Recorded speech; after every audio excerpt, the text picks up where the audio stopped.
You charge too much. I'm a great customer. You can't do any better on the price? Hey everyone, how's it going? So what am I doing now? I'm ranting a little bit. So, in this industry, my industry, the automotive industry, it's kind of rampant with people wanting discounts on everything.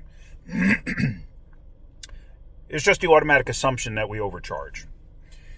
And, I understand it. I get it. Everybody wants to try to get the best price they possibly can. Okay? But let me ask you a question, in all honesty. When's the last time you saw your local mechanic, shop owner, whatever, driving around in a really nice car? They don't. They don't have really nice cars. Most of them have your average home. There's nobody living in a mansion, stuff like that. I mean, yeah, there are.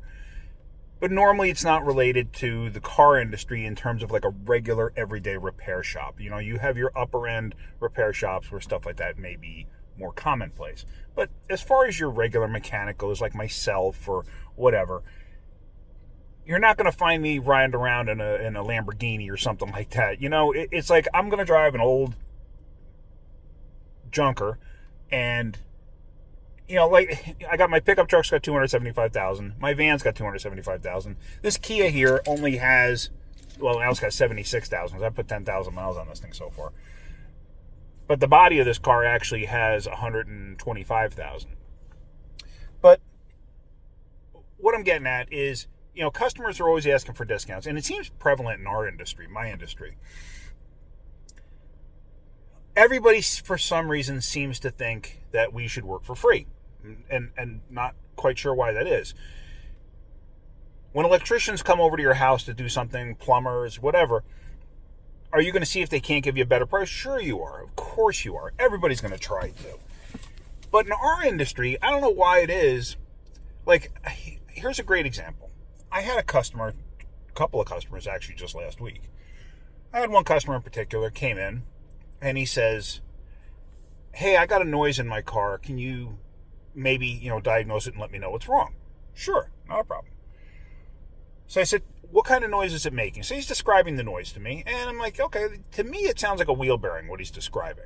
But it might not be, I don't know. I got to take it for a ride and figure it out. So he comes with me for a ride, and we're driving it, and okay, yeah, it's a wheel bearing. It's definitely a wheel bearing. Sounds like right front. Could be left front. So I explained that to him. Sounds like right front, could be left front. We got to get on a lift and diagnose it. I don't have an open lift at this point in time. I can probably look at this tomorrow for you and give you a diagnosis, but I probably can't repair this till next week. Now, the other thing too is I've seen it where both wheel bearings are bad in the front, and you hear one side way more than the other. You fix the one side, and then the other side's still making noise. But we'll determine that when we get it on a lift. He didn't like that answer. Whatever.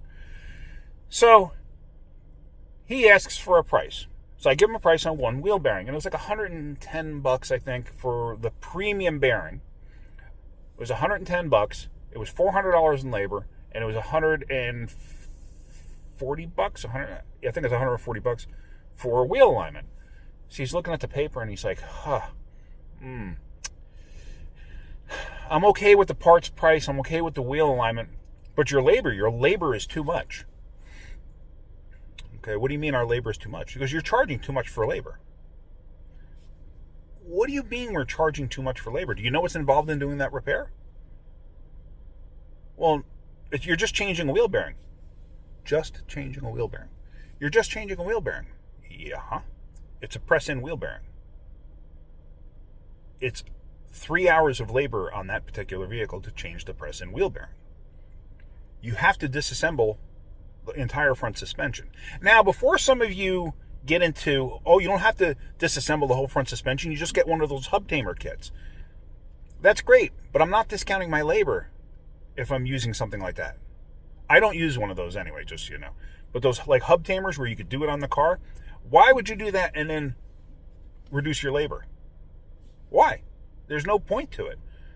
Just because I paid for a tool to save myself some time doesn't mean it changes the customer's labor and drops it down. We're not a non-profit organization. We are a for-profit organization. There again, Rob drives an old Honda Odyssey van. I think it's older than my van. I think it's a 2003. That's his daily driver. It's not like he drives a new car. My cars, old cars, the mechanics, other mechanics that are in our shop, Rick, he drives an old Prius. Jaden, he drives a 2010, I think. He's got like the newest vehicle of the bunch. I think he drives a 2010 Chevy Silverado, with 200,000 miles on it. But it's not like we're making a killing. We're making money, yes, and that's what we're supposed to do. But it's like people just automatically assume that you're making a lot of money. So there again, I asked him, what makes you say we're charging too much labor? Well, $400 is just too much. Going by what? Like, what are you comparing this to? Now, I'm being nice to the customer. I'm trying to be cordial and just trying to figure out where he's coming from. Has he had this job done before? Am I overpricing it? Because I'm pretty confident I'm not. He just didn't like the number of $400. It was like $403 in total for labor. He didn't like the number. I think it was just a visual of $403. So he kept asking for a discount, kept asking, you can't do anything on the price. You can't do anything on the price. So finally, Rob actually steps in and he says, can he price this out very accordingly? There's not a lot in there. And he says, the best I could do, he goes, if you want us to do the job, we'll knock $25 off the labor, but that's it. We're not going to go any further. $25? That's it? Like, yeah, that's it. There's not a lot in this ticket to begin with. It is what it is. If you want us to do it, we'll be more than happy to do it. Well, I'm going to have to price shop. Okay, go ahead. There's plenty of shops around here. Go ahead, price shop. I will tell you this, and I did tell him this. I said, our labor rate per hour is $136. It's a 3-hour repair. Yeah, I think that's what it came out to, like a 3-hour repair. It was like 3.1, whatever it was. But it's a 3-hour repair. Other shops in our area are $150 and higher. We're $136. We are the lowest hourly rate of any shop in our area, and we know this. We explained this to him. He didn't care. Okay, that's fine. You don't have to have us fix your car. I understand that. You can go elsewhere. It's absolutely fine. So later on in the day, he calls back. He says, oh, that price you gave me of, what was the total? It was 4, 5, it was 6 and change plus tax. He goes, oh, that price you gave me, he goes, that is the best in town. Everybody else wants close to $1,000 to do that job. Okay. All right. Can I bring it in next week? Yeah, sure. Okay. Oh, you're still going to give me that 25 off. You're still going to give me that 25 off, even though you're sitting there telling us everybody else is closer to $1,000. So I just find it amazing. I had another situation of a customer that came in with an F-150, convinced they had a transmission problem. Absolutely convinced they had a transmission problem. Wanted a price on the transmission and everything else. Okay. We gave them a price on the transmission just so they were prepared. They wanted to be prepared for this. Okay. So then they're explaining to me everything it's doing. And I was like, are you sure it's a transmission problem? Because they're explaining that it's shuddering. Yeah, the torque converter's failing. I know it's failing, blah, blah, blah, blah, blah. Okay. I grab my scanner. There's no check engine light, no nothing. I grab my scanner, and I take this thing for a ride. I think it was a 2013 with a turbo 3.5. So I take it for a ride, and I'm watching the power balance, which shows you how each cylinder is contributing to the power of the vehicle. And I noticed when it had that shudder sensation, it wasn't setting a misfire code. However, I did find a couple of cylinders were not contributing the way they should. So I'm like, I don't think this is actually a transmission problem. I think this is an engine running problem. So I went ahead and I go and I pull a spark plug out. And I look at it on one of the cylinders that was kind of acting up. And the plug was shot.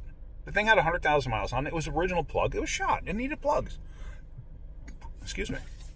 So called the customer. said, listen, I really don't think you have a transmission problem. Could you?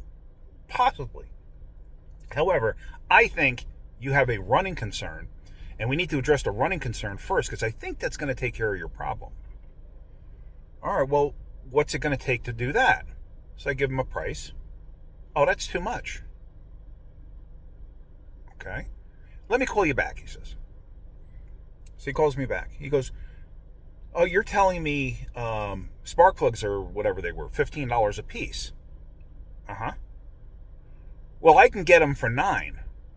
Or no. I can get spark plugs for $9. I said, okay, but we're quoting you for Ford Motorcraft spark plugs. Are you looking at Ford Motorcraft spark plugs? No, I'm looking at Champions. Okay, well, compare apples per apples. Well, I can still get spark plugs cheaper, so why would I pay for more expensive spark plugs when I can get spark plugs cheaper? Because there's a reason we use Ford Motorcraft spark plugs and Ford Motorcraft coils if we need them. Could you need a coil too? It's possible. We don't know yet until we take the whole thing apart.